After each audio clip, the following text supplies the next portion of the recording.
All right, welcome back for episode 4 of Sundays in the Studio. So it is now time to start working up another sculpture. Uh, Now, for those of you who've seen my various feeds, you know that I make armatures for my sculptures so I can lower the amount of clay that I have to carve out on the end. It just makes me get a general overall shape going before I start. I like to use paper. This is that cheap painter's paper you can get at Lowe's or Home Depot, those big box stores. And it's fantastic. It's sturdy. It's reusable, as you can see by my giant pile back over here. I'm a big proponent of, reduce, reuse, recycle, and so I'm going to recycle and reuse here, I guess you could say, this paper to start my next sculpture, which is again still in that same old body series.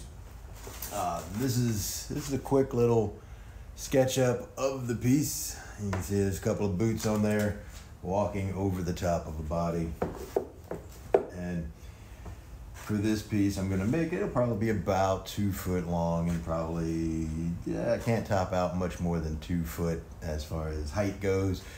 Just limited to currently, I don't want to have to put in the big kiln of fire, so I put in my electric kiln, so it limits my pieces to about 2 foot by 2 foot square. Could get a little bit bigger, go up to like 26, but 2 foot by 2 foot seems to be a good working size currently for this body of work.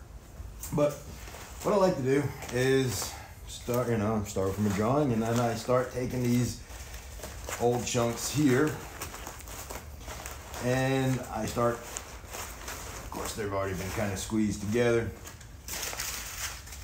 but start filling in to get the beginning shape. Another thing I love to use is masking tape. It works great, it's cheap-ish. Works fantastic with this painter's tape, or painter's paper. Ooh, love that sound. And it's just nice and easy to put it in place, fold it down around, kind of help stick it. Gotta stick it.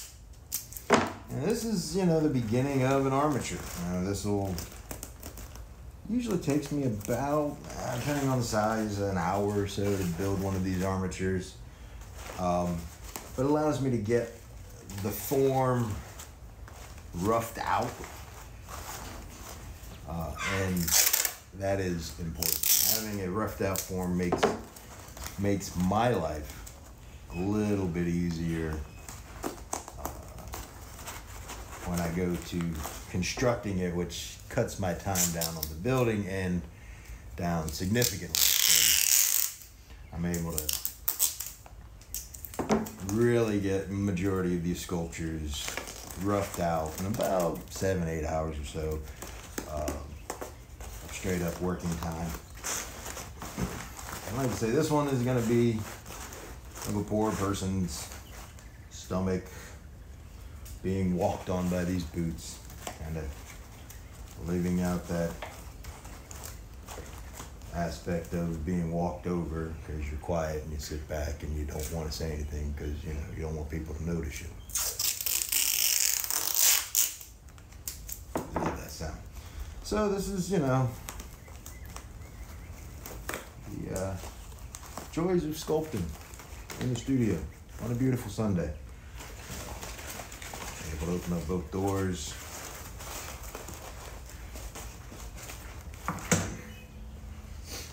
And just keep on working. So if you got any questions on actually how I build these sculptures, you're welcome to ask. Currently, I've recovered from my failure of last week. The pieces actually didn't die too badly, and I think I'm gonna be able to save them. Got some repair material to make up, and then they will be getting fixed. I can actually show you one of them here, show you the lovely cracks that occurred. So here we have this big old piece. Yeah, he's kind of big. But you can see there were a few cracks here that occurred. I got a nice one here that I'm going to patch up. We got a little one here in the cheek. Let's see if I can get that cheek crack shown. There we go. Got that cheek crack shown there. And back here and across the hair here. And let's see. Oh yeah, we got one here. And one on the top of that forehead there. Can you see him? Oh, God, this guy's heavy. But those little cracks are actually easy to repair. So I wasn't, when I pulled this out originally, when I looked in the kiln last week, I was kind of scared because I saw cracks and pieces on the ground. But this big guy, for the most part, survived. I've learned my lesson. I know what I've got to do to make the next ones not crack. At least that's the plan. They're currently in the kiln drying for a long time still. But this guy will get some repairs done to him. And then he'll go back in the kiln to bisque to set those repairs. And I'll come back, make those repairs disappear. I'll chase out the areas where they're at, make it all pretty again, I guess you could say. I didn't want to have to do that, but you know, you can't always control what happens with ceramics. You can do a pretty good job, but sometimes, you know, it just has got to humble you a little bit and put you into doing a little bit more work. But the reason why this one didn't crack as much as the other two, and I can bring those over and show them to you in a minute, is that this one was really the first one where I did a lot of the shaping with the paper armature. Majority of the shaping, like shaped out as much as I possibly could, so it kept the majority of the clay thin. Now, areas where it did crack, I know exactly why it kind of cracked in those spots. And it's because it was a little bit thicker there and I didn't have it built up as much. On my stomach piece, it's currently, I went back through and I drilled a whole bunch of tiny holes on the inside to help get that moisture out of the piece. And that's gonna be a big deal. Also, one of the issues I had was the outsides of these felt fantastically dry. I forgot to put my hand inside and check.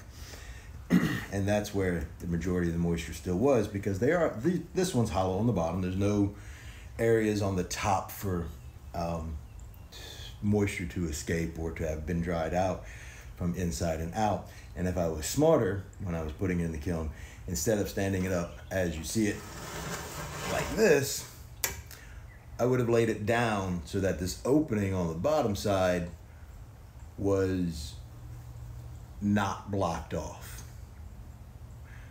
You live and learn, right? So the new ones, as I'm going through, I'm putting them in, I'm laying them down so that the openings are filling out the bottom, right? They've got a way for, the opening has a way to escape. Now, on one of them, there's actually an opening that goes all the way through the piece, so I didn't have to lay that one down because it's got a big opening at the top.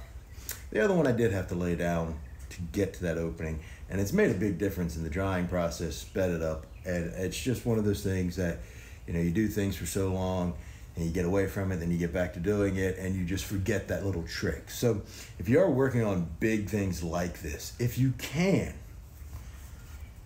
lay it down. You know, like I said, if I laid this down, I could have had that opening out and all of the moisture in here, it would have given it more space. I mean, you look at the inside of here, there's a huge opening going right into the head. I should have did that. I didn't. I don't know why. Well, I do know why. I got complacent, I got lazy, and boom, right? So lay it down. If you can't lay it down, try and give yourself some stilts. I could have put bricks underneath here or kiln stilts underneath here to hold up the shelf stilts. And that would have also given more area to be exposed to the heat. You know, granted on the outside it was hot. On the inside, you know, I mean, we're dealing with things that are thermal, right? They have thermal resistance. They take a while. Even though I did 10-hour preheat and it should have been all the way through. What happens is that the moisture in here stayed inside. It wasn't able to get out. And so it zipped back into the clay when the kiln temperature went down.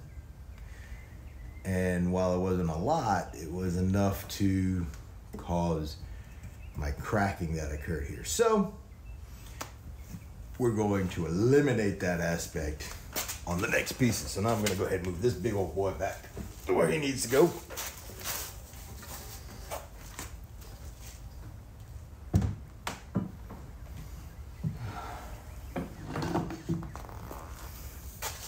And now I can get back to working on the armature.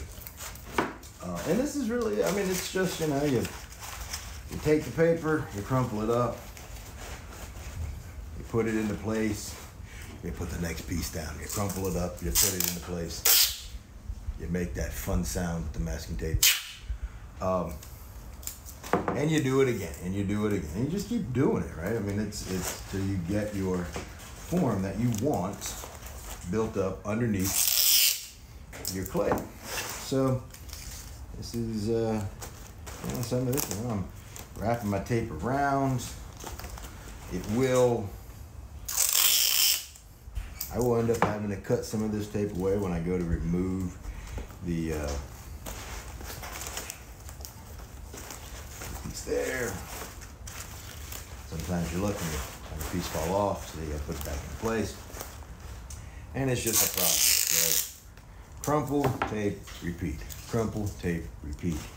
Build your form from the paper, and you can then have your form that you want. You can pick it up, take a look at it, be like, okay, looking at this piece, I know I need to come wider with it because I've got my sketch over there. And then I'm gonna have to come up higher with it to build up the foot. So we're gonna go ahead and start putting in some to make that roundness occur. There's that lovely sound again. Go ahead and place that in place. Put it around a little bit. Realize that piece is not gonna stick the way I want it to, so we'll go the opposite direction. And it is, you know, trial and error as far as getting the tape into place, but that's okay. I can do that. I can have that trial and error, and it's cheap, it's fast. Yes, I do know that you can build sculptures straight from solid blocks of clay, then cut them open. But that takes time. It takes, I'm trying to cut down on my time. So, building the armature for a new sculpture with lovely, lovely, joyful paper clay. Or paper. Form. Just keep on going here. It works quite well. If you got any questions on how to build sculptures or any kind of ceramic questions, I'm in the studio, so it's Sunday in the studio. I'll be happy to answer. Walk you around, show you around the place if you want. Just gotta ask. This is it. You know, this is how I spend my Sundays. Kind of building stuff, right? So, and this is it. Boom, boom, boom, boom. Again, for those just joining, I build my armatures out of this paper. I buy it from the big box home improvement stores. It's the painter's paper you roll out on the floor. It's great. You can easily reuse it, recycle it over and over, and get, you know, three sculptures out of these things before I just end up putting it in the burn pit and burning it off.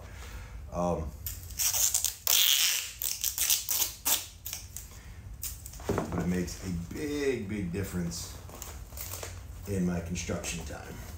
Starting with form.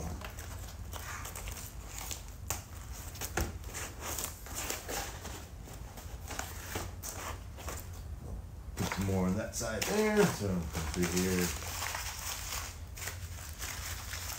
Find some pieces that'll go together. Get a good more roundedness to the bottom part here. I don't know, it's not as impressive as watching people throw on the potter's wheel, but jeez, everybody does that.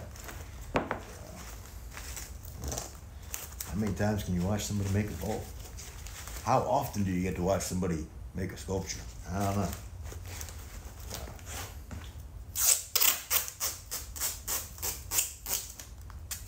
So, boom, and boom. It's that fantastic series, like I said. As you can see, I'm starting to get more of the roundness.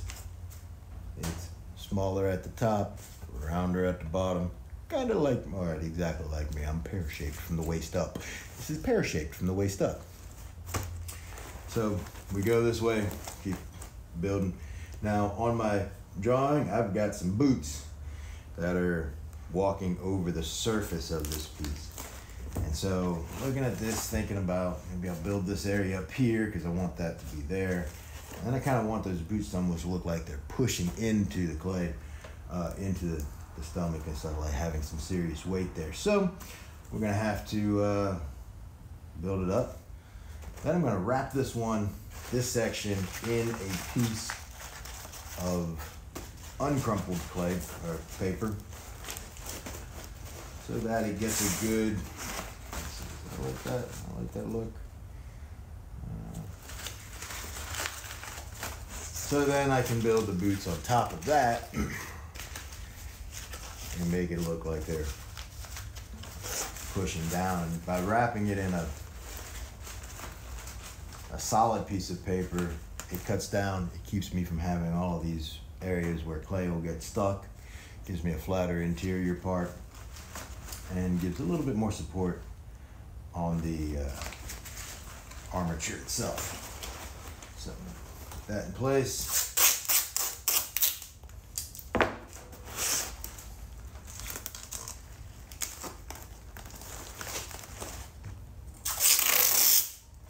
It's going right around, boom.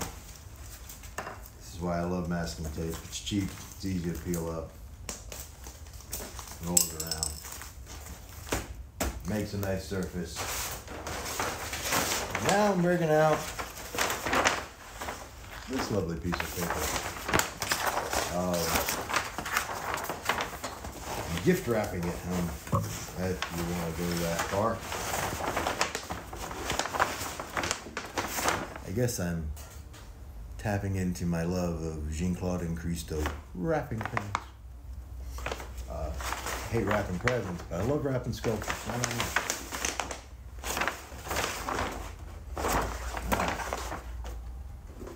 We got my scissors, handy old ancient 1970 scissors, super sharp.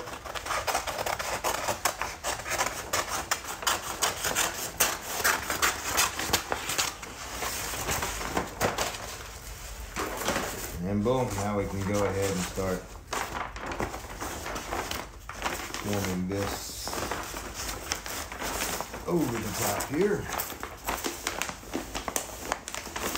And it'll start giving me a pretty decent shape. So just keep on going here. Yep. Make it a little easier. Rip off some tape. So yeah, from last week's failures to this week's starting new sculptures. Yeah, it's kind of part of learning, being an artist, making the work. Keep making. Nobody's got any questions. Okay.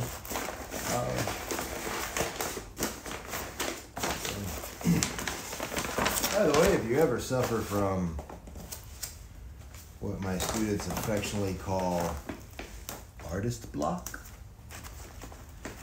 I will give you my answer I give them. Make work. Just make work. Even if it's crappy, make work.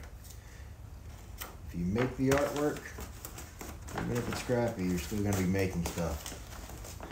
So if you're stuck for an idea, you can't figure out what to do next, where to go next, make some art.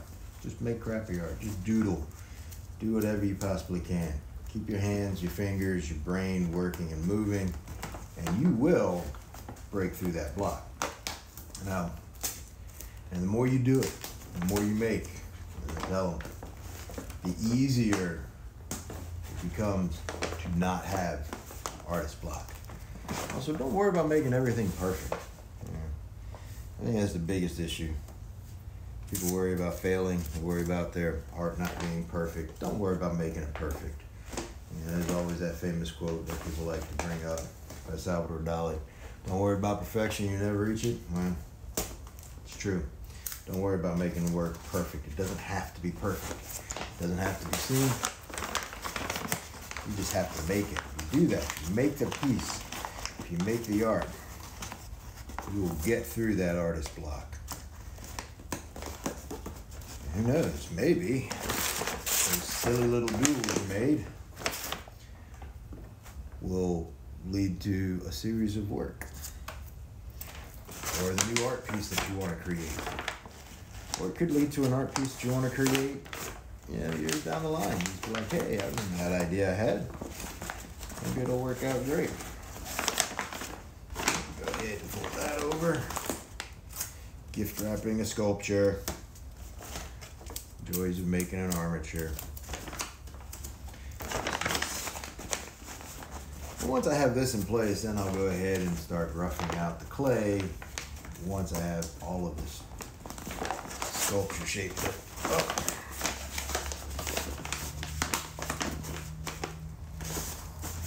Try to keep as many of those folds on the bottom side so they don't adhere and attack the clay. So when I go to pull the armature out, it just comes out really easily. Love that sound. So roll that fabulous bean footage. So as you see, started to package it up. This is what it started to look like. It actually has started to take on that lovely pear shape. The nice part is I can even crunch it a little bit. Now I've got these little areas here that I folded over, and I don't want clay to get in there because when clay gets in there, it gets underneath and then gets stuck and makes taking the paper out really difficult. So you got it.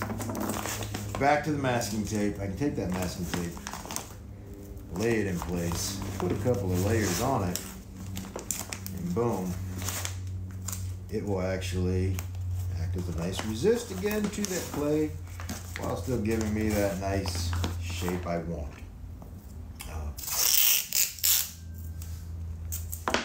So start with your paper, crumble it up, wrap it up with some masking tape.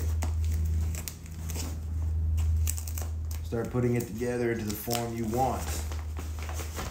Wrap in another big piece of paper. I know, lots of paper, but saves on clay. I mean, just this right here, if I was to form this out of a solid chunk of clay and have to come back, I would end up taking a good 25 pounds of clay to make this form, which I would then have to cut out or cut it open and carve out 15, 16, 17 pounds of it to get it down to the thickness I want. I could have made it from coils, but then making things from coils, making a sculpture like this from coils, you run into the issue of your coils not sticking. And yes, I mean, and then you have to go back through and you have to smooth it all out. So if trying to make them fast, this could be the way that you can make your sculptures much faster. Is it the best way? Nah, it might not be the best way for you, but it's the best way for me. I was going to work these ideas very quickly, get those sculptures shaped out and formed up, so that I can spend the time doing the detail work and not spending a ton of time carving out clay. We all know it takes hours upon hours. So, build yourself a little armature first. Now I'm looking at the bottom here. I'm not going to worry too much about the bottom. It's pretty much going to come out in one nice piece as long as I got paper all the way around. Now it's time to look at my boots. Start building the boot shape up. How big of a boot I'm going to make, I don't know. I got to think this thing through now. Figure out how big of a boot to make there. I'm looking at this piece. I may even come back and add in a little bit of legs. Maybe not. Maybe I'll just build some boots. So, I mean, that would be a really huge boot to put on there. Good work. Boot out here, maybe. Maybe not. Sunday in the studio, making the clay piece, making the boot. Ooh. Start making my boots. They're gonna be pushing down into here, really kind of getting that good push. Because this particular piece I really wanted to talk about, and the reason why I'm putting the boots on it, pushing into the body, is because, you know, as a human, you know, as a large individual, I spent a lot of time hiding myself away, or spent a lot of time hiding myself away. You know, artist hiding away, being quiet, not speaking up, because I didn't want to be seen. I didn't want to be judged. And so you kind of get this feeling of you being walked over. And so I didn't want that. You know, I wanted to express that through this piece of being walked over, being stepped on. In some cases, just being used because you don't speak up. And yeah, so that's why this one is going to have two boots walking over the top of it. And I'm going to make the boots kind of in the style of boots that I used to love to wear. Again, because the reason why the piece is being walked over is because, breezy, I'm letting it being walked over. So I'm going to use the boots that I wear to show I'm walking over myself when I don't speak up, when I try to hide away. Yeah. Anyways, I don't know if anybody wants to see me putting this together, but I think I'll take it all the way to the end. Why not? It comes a couple hours, you'll get really, really bored of hearing that sound over and over again. Or maybe you won't. Maybe you'll enjoy that sound. I don't know. I guess that'd be kind of an ASMR thing, right? So, I still figured out that stuff. Please don't tell me why people enjoy it or what it's about. Just let them enjoy it. I don't even know. Yeah, that actually worked pretty well. Now come up this way. Yeah. So we're building the boot right now. Building the form for the boot. And I think this particular boot will actually be, well, it's going to be hollow on the top. And so is that boot. So that'll be hollow on the top. This boot will be hollow on the top. So it'll be hollow going in. So you'll actually be able to look down into the piece, and who knows, I might even put a bottom on it, make it a vase, and stick some flowers in it. No, I probably won't do that. I mean, why would I make a sculpture into a vase? That's just weird. That's why I'm not putting bottoms on some of these pieces where you could put well, number one, I have to do it after I take the paper, but where you could put a piece on there and make it like some weird, no, I'm not gonna do that. That would just not be my style. You know, I want them to be sculptures. You want to use it as as a vase, you're gonna have to figure out how to make it a vase. But I'm not gonna make it into a vase. So, yeah. Dun, dun, dun, dun, dun. Random conversations in the studio. Looks like I'm the only one talking to myself again. Happens. So there we go. This is it. We're just gonna keep on building, keep on adding pieces of paper to build out the form we want. And move on to the next piece, right? That's kind of what we gotta do. We just start with one, keep on building it up.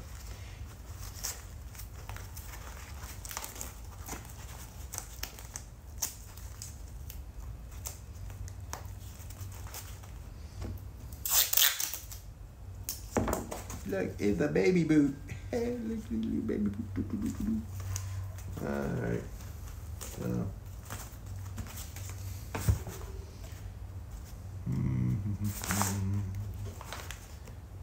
I might even make this a little wall hanging piece. Walking over in that way. Who knows? But we gotta figure this out here. That worked well. Maybe bring the boot up a little bit higher. No, I'm gonna bring the boot up a little bit higher. This is why I like to just reuse the stuff. I mean, the other nice part about reusing this material, reusing this paper from previous sculptures, it saves you money. And in the long run, when you're building sculptures that may never sell and only go on display at various things, it helps to really save money everywhere you can, right? Recycle your clay, recycle your paper, save yourself some money. It's important. All right, you can go for right foot here.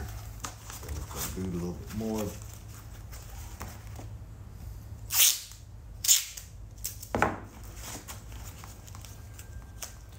Wrap.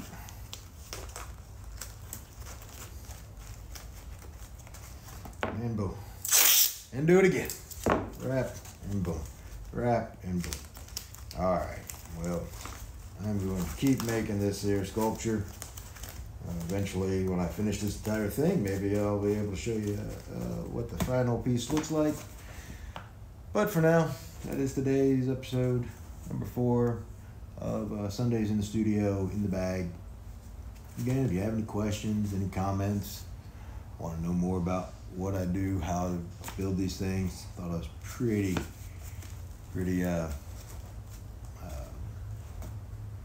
informative.